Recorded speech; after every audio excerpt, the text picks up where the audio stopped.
Magandang araw mga kapuso. Ito po ang mga ganap na dapat po natin abangan mamaya dito lamang po sa Lilet Matias Attorney at Law.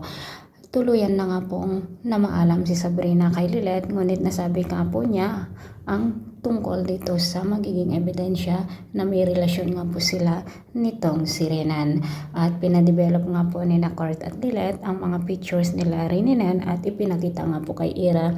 Ito na nga po ang dahilan kung kaya't tuluyan ng hiniwalayan ni Ira ang kanyang fiancé na si Renan at wala na nga pong matutuloy na kasal. Sobrang galit po ni Ira, naging emotional nga po sa araw na ito dahil nga sa mga natuklasan niya na lihim nitong si Renan mga kapuso. Samantala, hindi naman matanggap ni Trixie na isang kriminal ang kanyang ina kung kaya't ibinost niya nga dito ang kanyang hinanakit sa loob at sinabi nga niya na hindi niya mapapatawad ang kanyang ina dahil sa mga kasamaang ginawa niya na siya ang pumatay kay Meredith at ganoon na rin dito kay Ino. Samantala mga kapuso, pumunta nga si Ira o si Trixie doon sa ospital at nakiramay nga po dito kay Lilet.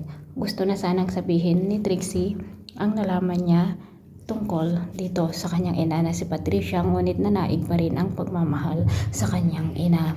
Samantala mga kapuso, nagtataka nga si Ramir kung bakit hindi nagpapansinan o hindi pinapansin ni Trixie ang kanyang ina, na hindi naman alam ni Ramir ang dahilan na nalaman na pala ni Trixie na isang kriminal ang kanyang ina at ang asawa nitong si Ramir.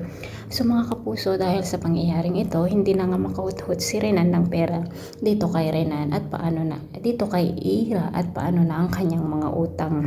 Siguradong gagawa na naman si Renan ng paraan dahil sa nangyaring ito at siguradong si Lilet ang kanyang pagbubuntungan ng galit.